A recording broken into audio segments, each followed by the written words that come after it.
Yes, hello, folks. Welcome to another episode of Beyond the Pitch. I'm, of course, joined by the fantastic Danny Haig.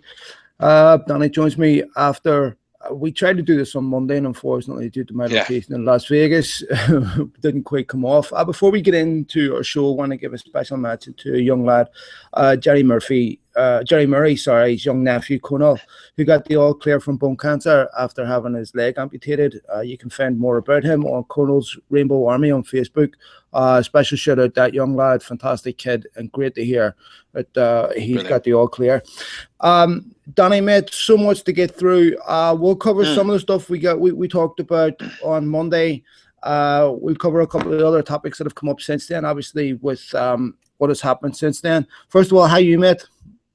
Yeah, I'm very good. Just got back from the Stoke game against Everton. Was a bit of an entertaining game. A couple of what people thought were dodgy decisions from the referee, especially for Everton's goal. But I think he got it spot on. He actually overruled the linesman. The linesman gave offside, and it was shown in the replay that Ryan Shawcross actually put the ball in the back of the net instead of Lukaku. So very good officiating, and they deserve a bit of credit because quite often they're hung out to dry. So credit where credit's due. I watched the United whole game. Referee, dodgy game. Should have sent Niasse off. Lucas was lucky to still be on the pitch. The whole were time wasted from essentially about the 50th minute. But obviously, I'll start there, Danny, because I'll start with the United game. Definitely. Couple of things. A lot of upset United fans. Very frustrating. Dropped 2 points, no question.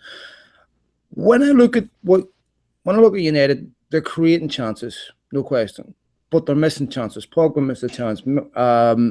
Mata, once again, just like at Stoke, missed an unbelievable chance from 2 yards out. Ibrahimovic missed a chance. Rashford missed a chance. But yet still people are blaming Mourinho. Surely all you can really ask from Jose Mourinho is that you get United solid and tight at the back, you create chances, and at that point, it's up to the players. Yeah. I think the one key difference between Van Gaal and Mourinho is that I went to quite a few Manchester United games last season and the season before, working on them. And the one key difference between watching Manchester United the previous 2 years and watching Manchester United this season is that under Van Gaal, I think there was a collection of games, maybe 4 or 5 games at home where they didn't have a shot in the first half. Right. Now, that is down to the manager.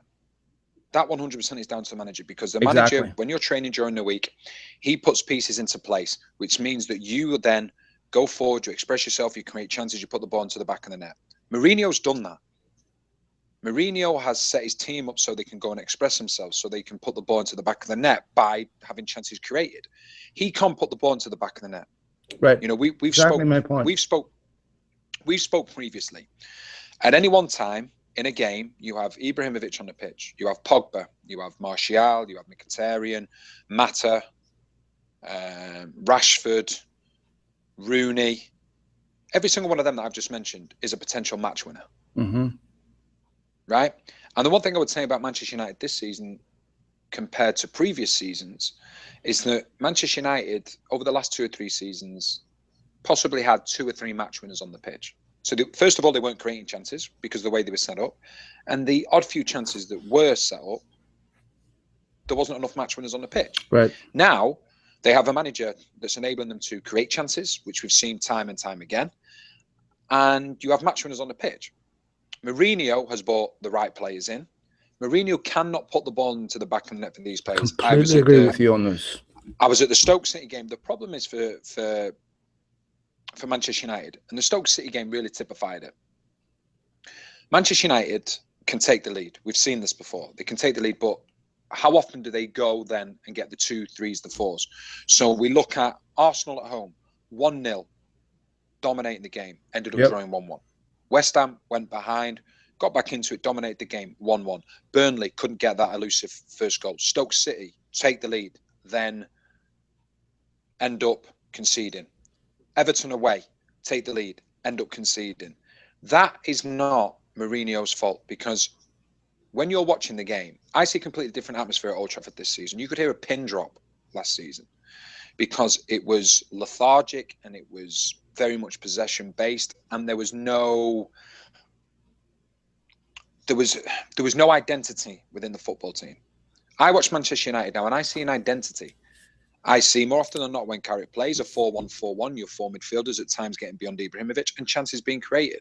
Now, if you're going to have a go at a manager, if you're going to question a manager, you question his tactics, which are leading to Manchester United conceding too many goals because defensively they're not set up right, or they're not creating enough chances. A manager should never be blamed when chances are being created but they're not being converted, because I completely agree. It's not up to him. It's not up to him. He cannot put the ball into the back. He can't say to the referee, "Ref, do me a favour, stop.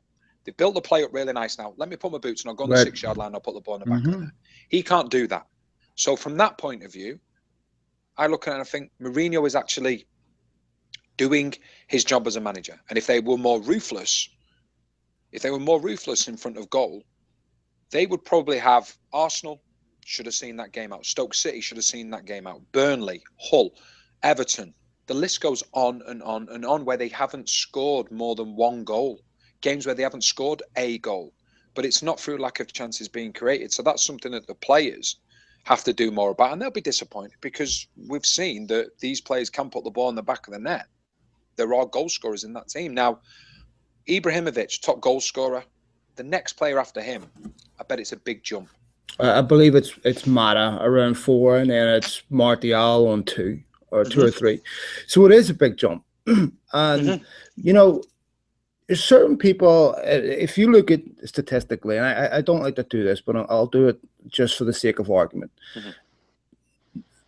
Next to Benakofobe, whatever the kid's name is at Bournemouth, Ibrahimovic has missed the most one-on-one gilt edge opportunities in the Premier League. I don't know how they calculate gilt edge, but they're looking at for me, there's a bit of Andy Cole about him. 3 or 4 chances to score 1. And given that when Andy Cole played, they had Dwight York, they had Solskjaer, they had so many other players that could score goals. United don't have that now. So if Ibrahimovic is missing 1 or 2 chances, then oftentimes that is critical in the end result of the game. Look, his goals to game record is exceptional. If you were just to look at Ibrahimovic, if when Ibrahimovic came to United, if you'd have said, listen, he's going to be joint top goal scorer in the Premier League, you'd have said he's done exceptional. But if you watch him week in, week out, and if you looked at that long run where United weren't scoring goals, Danny, where they were drawing a lot of games, he was culpable in a lot of those games where he didn't score. He had great opportunities in those games, he didn't take them. And so for me, I just feel like fantastic player, great goal scorer, but if 5% improvement in Ibrahimovic, given that he plays as United's only central striker, we'd be looking at a whole different league table here. Who's player of the year for you at the moment for Manchester United? I would probably still say him, but that's probably as much down to the fact that no one else has really stood out for me. That's just much down to the poorness of other players. Go ahead, yeah. So to counter what you've said, as in terms of he misses chances and things like that, take his goals away from Manchester United this season. Where would they be?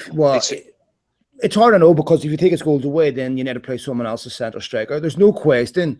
There's nobody else at the football club is capable of getting United 14 goals. That's nobody. So, not at the moment. No, nobody. So, which brings me to the other part of the question, Danny. Marcus Rashford, as we know, was exceptional last season. The kid's been thrown out on the left. His goals to game ratio this season just hasn't been anywhere close to what he's been doing last season. Are you seeing progression in Marcus Rashford's game? No, I think what you're seeing is the old adage, the second season syndrome, which is Marcus Rashford was an unknown quantity last season when he burst onto the scene. Nobody knew anything about him. He was this 18-year-old kid that Van Gaal had put in, not through choice, but because of injury to certain individuals. And he came in and he was a player playing without any fear, without any expectation levels. And like I say, nobody knew anything about him. This season, Everybody knows things about him. Everybody knows the player that he is. Everybody knows what he can deliver. But once again, I think as a nation, we have hyped up a player who in my opinion, can go on to be an exceptional player. But we've hyped up a player so much that now that he's having a little bit of a dip in form, everybody's questioning his credentials.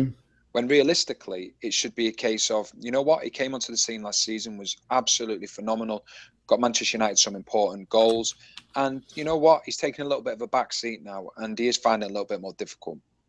He's still a young kid. But I think because of the way we are in this country, where the minute we see a young English player with talent, he's got to go to the main championships. He's the best thing since sliced bread, and that's what we do. So in this country, the build-up is so big that the fall is obviously much greater. So therefore, a player is bigged up better than what he is, and he's kicked down worse than what he actually is. So there's no happy medium. Whereas for me, thinking at it from a level playing field, I looked and I thought, right, okay, Ibrahimovic is coming. He's going to be the main man. Mourinho's only going to play with one centre forward. Rashford can learn so much from Ibrahimovic. And even though he might not be playing as much, the game time that he does get, he'll be learning so much from Ibrahimovic. Because let's be realistic.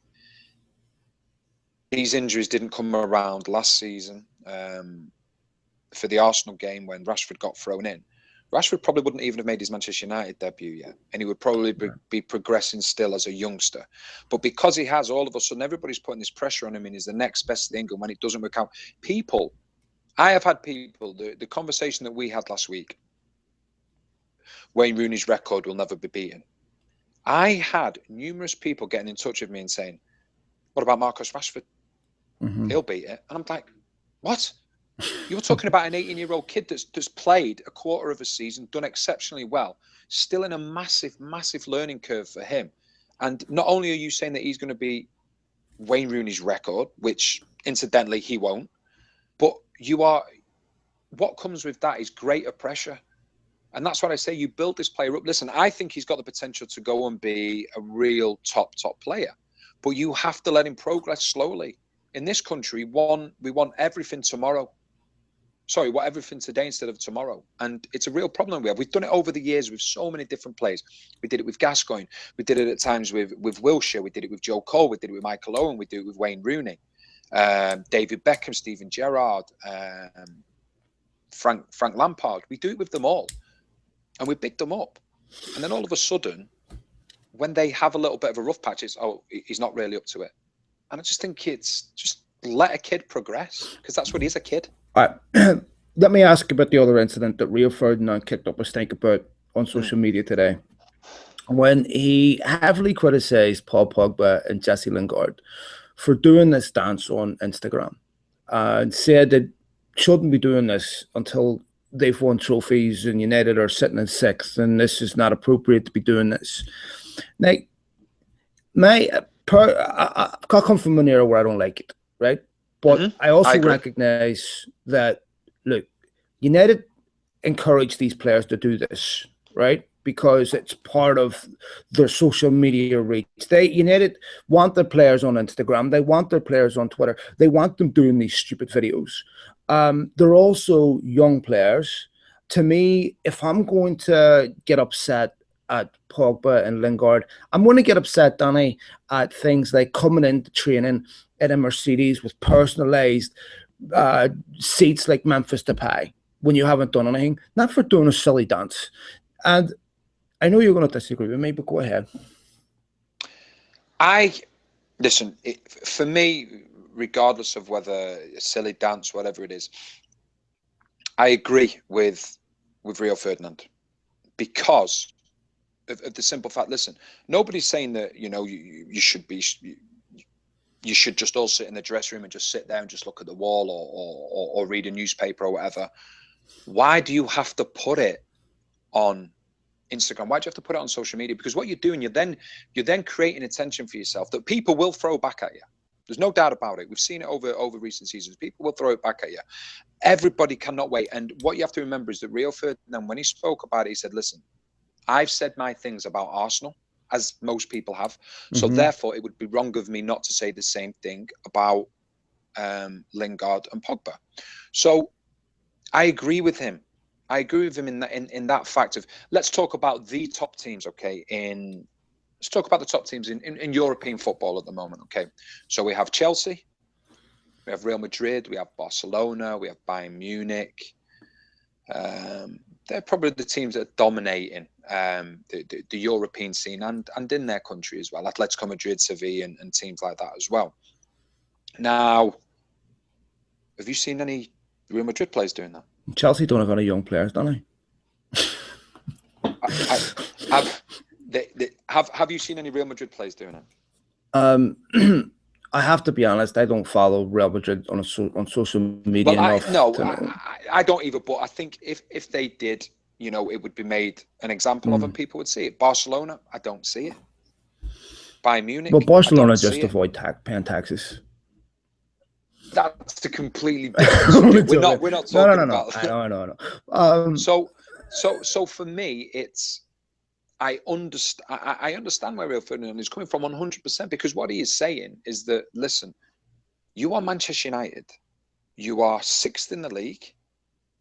That for Manchester United has not been seen to be acceptable.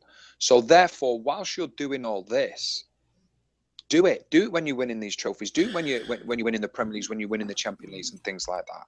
But do it in the dressing room. That's fine. Just be very careful, because in a way, I think Rio Ferdinand is probably saying to the players, listen, be careful, because if you're doing that and you're not winning things, people will dig it up and they will throw it back at you. So I think, as much as people are saying he's had a dig and things like that, I think it's him saying to the players, listen, just box clever here. Be clever with it, because you know that people are just going to look to dig things out to throw back at you. But look, let's take a look at a couple of things. First of all, when Rio Ferdinand was 23, United wasn't a marketing machine they are now. United have evolved into this massive marketing machine, and they're different from Real Madrid and Barcelona in that sense. In that United. Okay, one thing before you go on then, Phil. So these Instagram things, okay, that you've seen, with the dancing and things like that. You can tell me if I'm wrong, because I don't know. Have Manchester United retweeted this, or have Manchester United put it on their Instagram account? I honestly don't know, but I do know that United encourage it.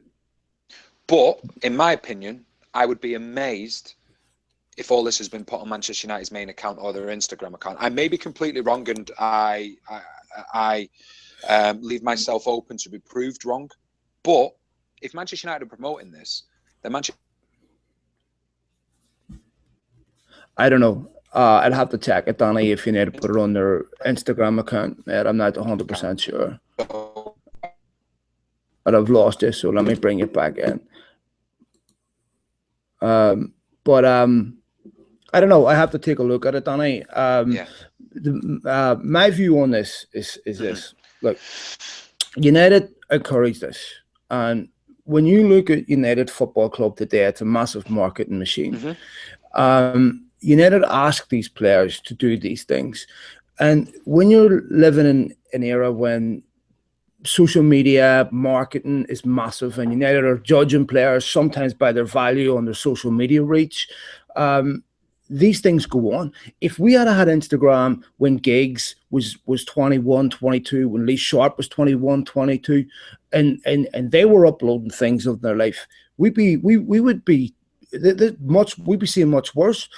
I just don't. I understand what you're saying about not putting it out there, but what do people think? Do people think because United aren't winning trophies that these guys need to come in every day in a grey suit and a grey tie, not smile, have complete focus on just Manchester United, and don't smile again and don't do anything again until United win a trophy? Because if you do, we're going to come and throw rocks at you and say that's unacceptable. I mean, it's a nonsense incident. It's two young players doing a stupid dance. And I know that, look, Paul Pogba's won 3 Italian titles. He's been at United 6 months. He's got United to a League Cup final, which is all he could possibly have accomplished at this point, other than putting United sitting top of the league. But it's not his fault United on top of the league. It's a multitude of players. But maybe there's another point here, Danny. If you were 21, 22, you'd have did this in your time. I have a feeling that the people in the dressing room, the senior players in the dressing room, would have came to you and said, don't be doing that. We don't have those leaders in the dressing room anymore. First of all, I can't dance, so you would never. So you wouldn't see that. But I think, right, my opinion of it is that, listen, nobody is saying that you've got to come in and just sit there if you aren't winning. What people are saying is, don't give people the opportunity to dig you out. Don't give people the opportunity. So if you want to go and do all that, go and do it. Nobody's saying that because you're not filming it can't go on. I think what people are saying is, listen, be careful what you do, because you know what the world is like now. You know what social media is like. People dig things out from stuff that you might have done years ago, something daft you might have done, and we'll bring it out again. So it's just, I think, trying to be sensible and saying, listen, do whatever you want to do and have your bit of fun and your dance routines or whatever for scoring the next goal and things like that. But just be careful, because if you record that and all of a sudden you stop winning games and all of a sudden you're sixth in the table and all of a sudden things aren't going according to plan, that will be held against you. There is no doubt about it. And that's what I think more that Rio Ferdinand was saying. Just be careful, because how many times have we seen Arsenal? They do the selfie after a game, then they go and get beat. And what's the first thing people throw up? Oh, where's the selfie this week? And they'll do all mock up things and that. Mm-hmm. Now, as in terms of stuff in the dressing room, yes, of course, you know, you go back in the day and it would have been a case of the manager wouldn't have to police the dressing room. You'd have your senior players, and that's not just at Manchester United, that's at all different football clubs. They'd be saying, listen, you don't do that. But times have changed now, and unfortunately, the way the generation is going now, it's more of the younger generation that are coming through now. Your likes of Rooney, your likes of Carrick, John Terry, and players like that, they're really the last of a breed that we're not going to see again. And it is unfortunate, because players are going to get to the point where they're not having to think for themselves. And I think that's what's happening a lot of the times now. You know, they've got people that are going to solve their problems for them. And for me as a kid, that's when you become a leader. You grow into a leader as a kid with the responsibilities that you have, whether you're an apprentice at a football club and you have a job of cleaning the first team players' boots. And if you don't clean them, you'll know about it. If you're an apprentice and you make the drinks, you make them too strong, too weak, you're in big trouble. So the responsibility comes from that. Let me ask you, Paul Pogba, Jesse Lingard, 23, and we'll move on from this topic. But okay, when you were 23, are you talking about a 23-year-old from your era with the same level of maturity as a 23-year-old from this era? Because to me, 23 15 years ago was different than 23 today. And what we see with young players today and how they respond to managers, all the best managers today are young, right? Because they know how to relate to youth. You've told me stories about how players would respond in the dressing room to being singled out and having verbal volleys fired at them. You can't do that with young players anymore. Young players don't respond to that. Very few players you can take today and point a finger and scream at them and get them to respond. We see this with Mourinho and Martial. Attitude has to change. Saw it with the pie. Attitude has to change. We saw it with Luke Shaw. Attitude has to change. You have to toughen up. You have to be a bit stronger mentally. So is it fair to expect the same level of maturity from a 23-year-old today as what you were with 23 when Rio Ferdinand was 23? I think so, yeah, because you're more in the public eye now, so you have to be more mature. You can when I was 23, you could go out on a night out, you could go and drink, you could go and get drunk, and you could even probably fall over and no one would bat an eyelid unless you were an absolute superstar. Because there wasn't a social media. So if anything, you have to be more mature now, because all it takes is someone to pick the phone up out of the pocket and go, bang, there you go. Times have changed. So if anything, you have to be more mature now. As a human being, you have to be more mature. I'm not saying more socially responsible, Danny, but are you more mature? Maybe more socially aware. Yeah, well, if you're talking about 23 for me, 23 is not young. 23 is not young anymore. You're not a kid. Roy Keane signed for United when he was 23. I think back to those 23-year-olds, and I think they're light years ahead of what we see today in terms of mental strength. Okay, well, let's have a look. Would you, Harry Kane? Would you say he's a mature player? I would say he's definitely a good player. Would you say would you say he was mature? I would say he was very mature. I honestly don't know enough about him. You would know more than me, Danny. He to be fair, No, I don't. the kid's never done anything that has Just the way he stood out. carries Yeah, himself. looks to be a confident, mature young man. But I look at Jack Wilshere. You know, Jack Wilshere is out smoking shisha pipes, getting caught multiple times, cigarettes multiple times. A young lad that's had terrible injuries in his career, but has discipline issues with looking after himself. I look at Wayne Rooney at 23. Wayne Rooney's in a Las Vegas swimming pool with cigarettes and alcohol. So okay, well there you go. Then so the generations are the same. Because Well, they're different generations. Wayne Rooney's 30 now. I just think that you have a responsibility now. 23, like I say, 23 now. When I was 23 and when you're 23 now, you are not a kid anymore. Not a kid. The likelihood is that sure. if you have made an impression in the Premier League by the age of 23, you'll probably be close to 75, 100 Premier League games. You're no longer a kid. Rashford is a kid. Yeah. He Mature is a kid. Yeah, but he is still a kid when we're talking about age. Because what is he, 18? Just turned 19. Just turned 19. Okay, so we're talking about players that are 4 years beyond him. They're not kids anymore. I look back to when I was 23. No, when I was 23, you weren't a kid. 23 to me now, you aren't a kid. Not in football circumstances. Because we are seeing a lot of 23-year-olds now that have played 100-plus games, whether it be in the Football League, whether it be in the Premier League.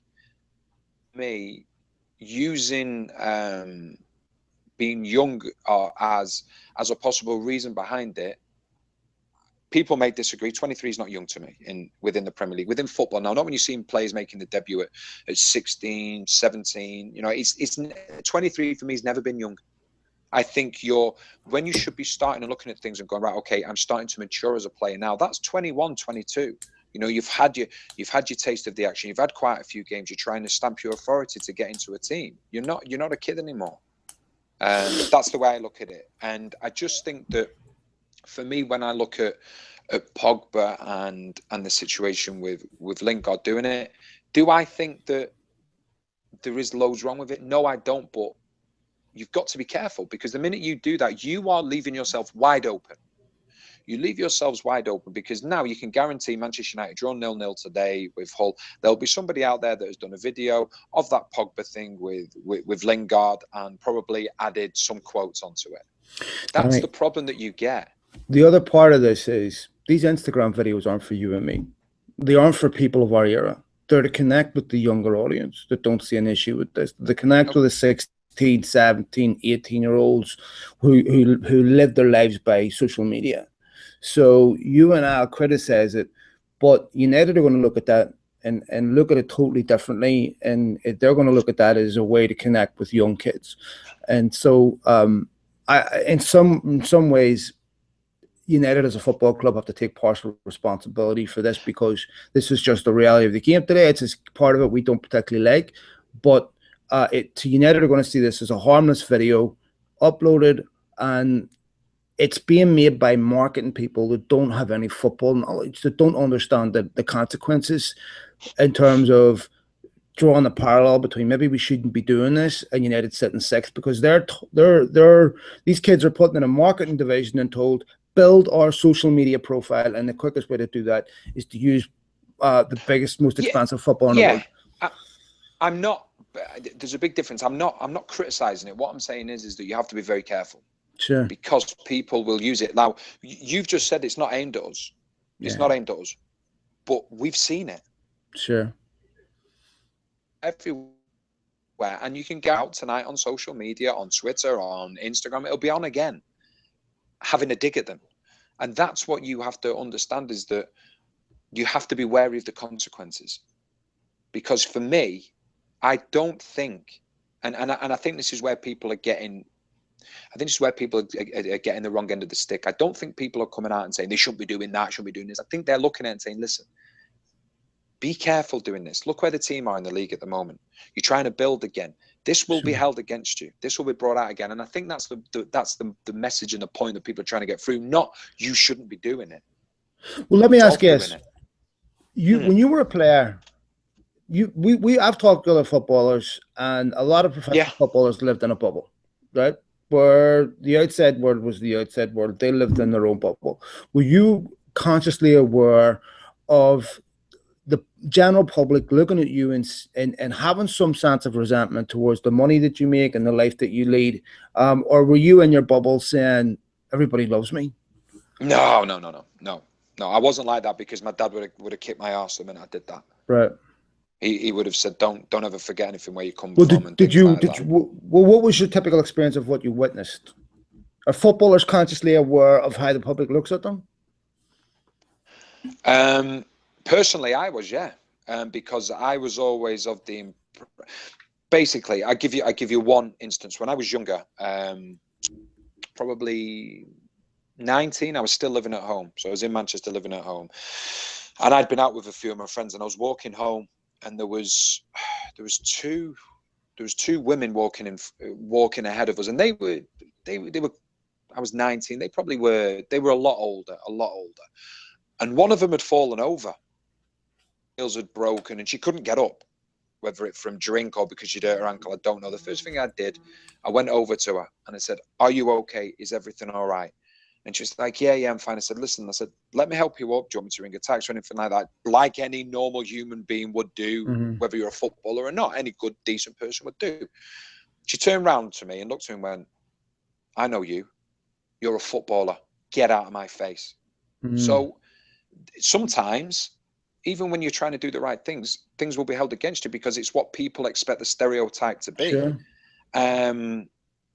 But for myself, no, it was very important for me, from my upbringing, from my parents and everything. They instilled to me the right way to be. My mum and dad, the first thing they always used to say to me, educationally, I admit that I wasn't the greatest, but where I was brought up, my mum and dad would always say to me that their way of giving me the desire, although I didn't need it, they always used to say to me, "Look at your surroundings." What? Is this how you want to learn for you? And I was like, well, no, I don't, but I don't want to forget I don't want to forget about how I was brought up. And I like to think that I've never, ever forgot where I've come from and things like that. And you know who shape a lot of that? The people that you surround yourself with. Yes. And I think what you're looking at today, Danny, is young footballers that make millions upon millions, that are surrounded by hangers-on, that they're not getting sound advice to put the arm on their shoulder and say, maybe you shouldn't be getting into training with personalized Mercedes, seats and everything else. Maybe you should be, whenever your team haven't won in months, maybe you should be toning that down a bit. All right, listen. One last one. Just one last one just before we move on. I'll give you a quick story which gives you a prime example of it. When I was younger, growing up at Manchester United, like you said, there was so many world-class players and leaders within there. And Roy Keane, he was really good to me. He used to give me his boots and things like that, and it was fantastic. It was great of him. One day I came in from training, and Jonathan Greenan, who was there at the time, he turned around to me and he said, "Roy's looking for you." And I was like, okay, right, why is he looking for me? And he's like, "Listen, he's not happy with you this time, what have you, about some agent ringing up Theodora, who was with at the time, saying that you wanted a boot there." And I was like, "What?" So I've got home and I'm like thinking to myself, got back to mum and dad, and I've gone, "Mum, Dad," I was like,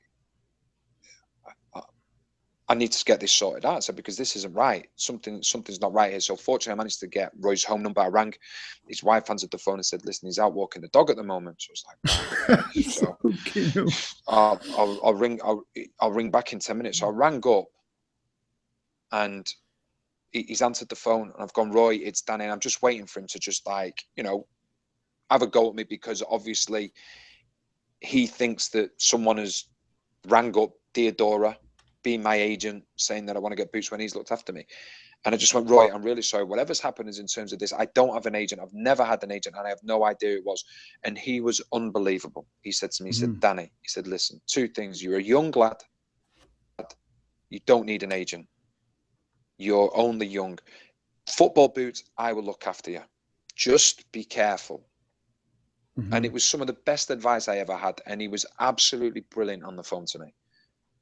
And that is a senior player looking at a younger player, that it was a complete misunderstanding. I still don't know to this day who rang up Theodora, but making sure that I was doing the right thing. It's interesting to me that you didn't have his phone. It's interesting to me you had to go digging for his phone number. He didn't give you his phone number? I actually, I know I got it from the football. I wasn't a first team player. I got it from the football club, because I was like, this needs to be solved, because Roy Keane, do you know what I mean? I was a spotty faced little teenager, and Roy Keane, one of the best midfielders in the world, and I'm thinking to myself, he's in a bad mood. I didn't never want that from any senior players. I didn't want any senior players to look at me in a light that wasn't reflective of the person that I was. So when I did get a hold of him, it was so good for me as a 19-year-old for him to just turn around and say, Danny, you're a good lad. You don't need this. I give you your boots. Just think ahead. Surround yourself with the right people. And it was such good advice. But the problem is, there's not many people now that would have done that, what he did. Yeah, see, we're missing that. And there's not many 19-year-olds now that don't have an agent. That's the problem. Or a boot deal. Well, exactly, yeah. All right, Danny, I want to move on. I want to ask you about Sergio Aguero. Sergio Aguero on the bench tonight. Gabriel Jesus, young lad, looks very, very promising for City. Scores for them against away to West Ham. Loads of people suggesting that Sergio Aguero's career at Man City is over. He's going to be phased out in the summer. What's your take on the Sergio Aguero, Gabriel Jesus situation? Because it does look like young Jesus is what more akin to what Guardiola wants. How old now? How old is Aguero now, roughly? I think he's turning 30. Okay. I think the one thing that Guardiola has got, and you probably wouldn't look at Aguero in that company at the moment, but he has got an aging squad. So he wants to bring the age of that squad down, because we've talked about, I think we've actually talked about it before, is that the older you become, the less receptive you are to change, the less you want to change. Whereas if you have younger players, so for example, we look at Tottenham at the moment, Pochettino can shape his plays however he wants to. He can play a 4-2-3-1. He can play a 3-4-2-1, which is done. He can play a 3-4-1-1-1, which is done, because he has young players that are open to change. The older you become, the more set in your ways you become. And this is in any line of work that you do. So therefore, maybe Guardiola's looking at it and going, well, I want players that could be more flexible. You only have to look at Bayern Munich, you only have to look at Barcelona, players that he changed from one position to another, players that he knew were flexible. He needs flexible players, because if you're a right back playing for Manchester City, you might be a central midfielder during the game. You might actually be a centre forward during the game. He wants players that are flexible to play all different dimensions, all different positions. We see Lahm, a right back, turned into one of the best defensive midfielders around. Look what he did to Boateng. He was able to shape Boateng when he didn't do well at Manchester City. Look what he did to Muller. One of the things he did with Muller, he said that Muller he didn't know what to do with Muller at the time. He wasn't a centre forward. He didn't see him as a centre forward. So what did he do? He shaped him as a floating number 10 that could go and do what he wanted to do. He allowed Ribery, he allowed Robben to go and express themselves. Yeah, but Danny, now in the Bundesliga, he had the freedom to do that. In the Premier League, he could punish for that. You see what he's doing with Zabaleta. You see what he's doing, trying to bring them into central defence, and they're all over the place. That's what I'm saying to you. So you need younger players. You need younger players that are more open to do that. So, for example, if you had role reversal, if Guardiola was now managing Tottenham and he was trying to do these things, the players would be a lot more open to it, because of the simple fact there's a lot more youth in the team. They're a lot more open. It's like anything in life. The older you get, you talked 10-15 minutes ago about the best managers around being young managers, because they're open to change. Any line of work that you do, if you're a footballer, you might go, oh yeah, well, 30 is not old. 30 is going past, is so to speak, going past your peak as a footballer. So therefore you become less open to change. Whereas if you've got a young player, you can shape him, you can mold him. We've seen Dyer, originally a right back, then a centre back, then a defensive midfielder, still a young player. Dele Alli, we've seen him as a number 10. We've seen him even playing in a 2 in front of the back 4. We've seen the back 3 players. So it's, for me, I think Guardiola is looking at it and going, right, okay, if I can have players that can be more open to change. The question I would say about Aguero, for me, one of the best players to ever grace the Premier League. One of the best centre forwards that I have ever seen. The one question I would say to you is, when you are looking at the players that Guardiola has had, your forward players, your Messis, all your different players, the forward-thinking players, how many positions can they play? You talking about Messi? How many positions can he play? All the forward-thinking players that Guardiola has had over the years, they're all flexible. They can all change position. We've seen Messi play as a centre forward. We've seen him play on the right of a free. We've seen him take the old Xavi role up. Yeah, Suarez can he play wasn't a right. He can play Guardiola on the signing, left. but yeah, No, he wasn't. But you know what I'm saying. Yes. Now, Aguero. If I was to say to you, where can you play Aguero for Manchester City? Central striker. Anywhere else? No.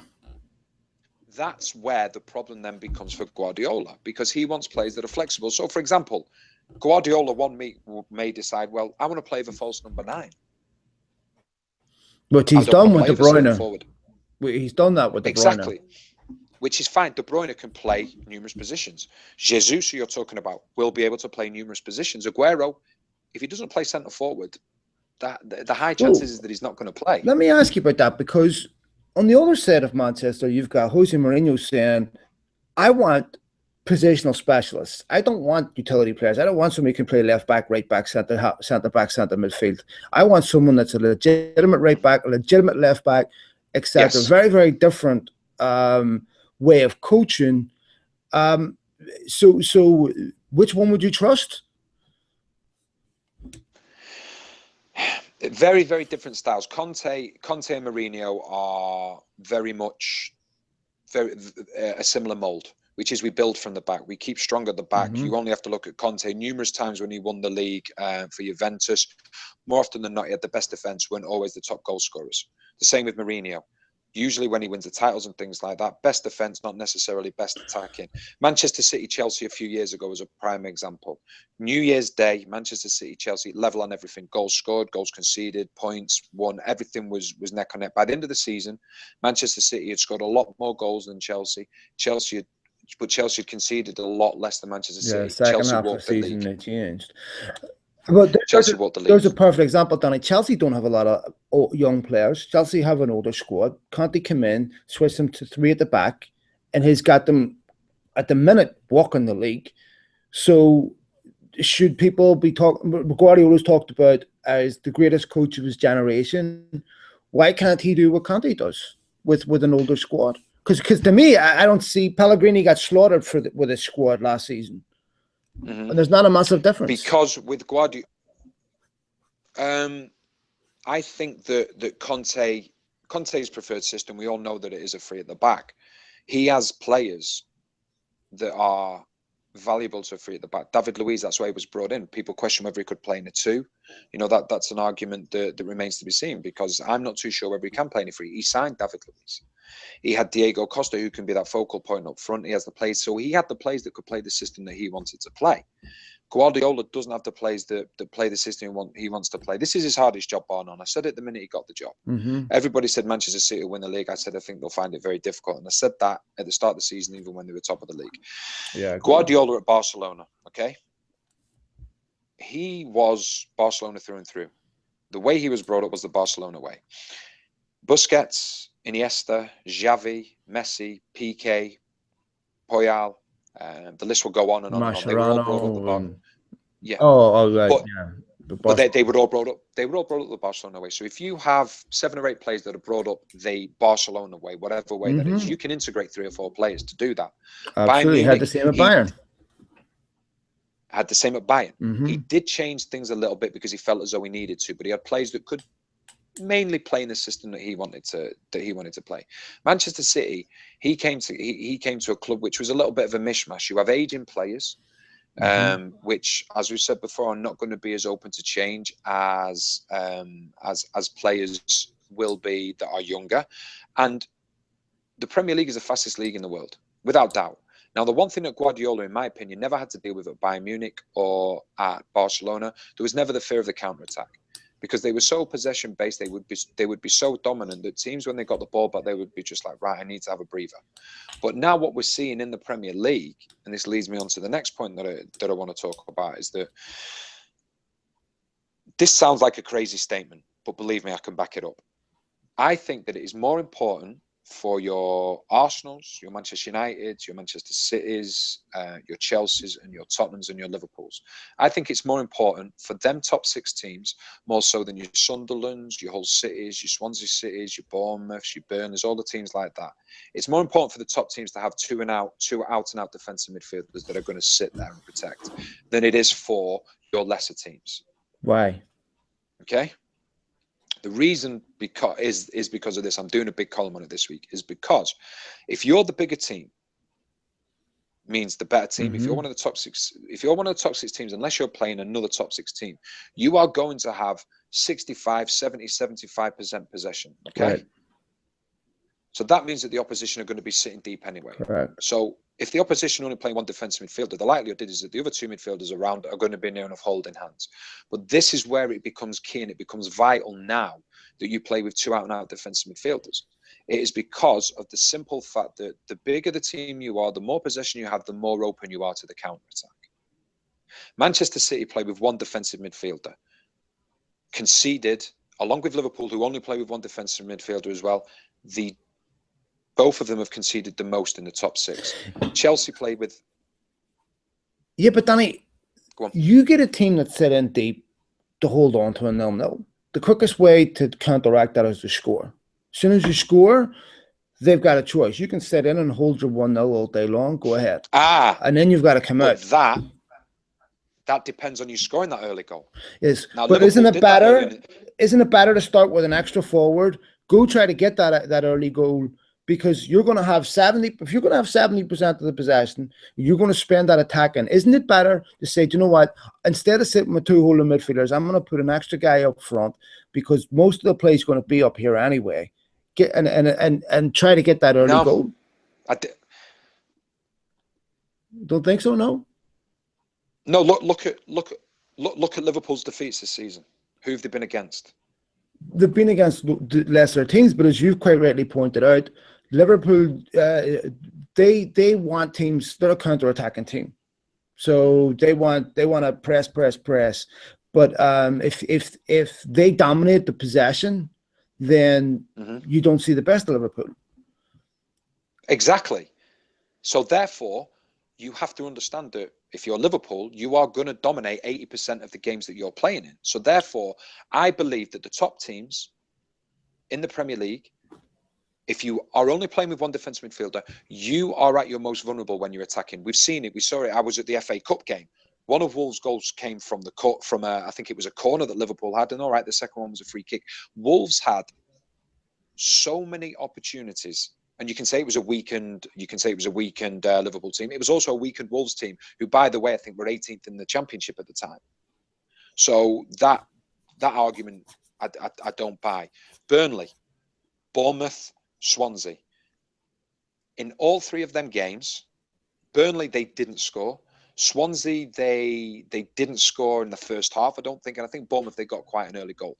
But in order for Liverpool to be successful with playing with 1 defensive midfielder, they have to score within the first half an hour, in my opinion. They've had their odd few results where they have scored a later goal. But you look at the Sunderland 2-2, 1 defensive midfielder.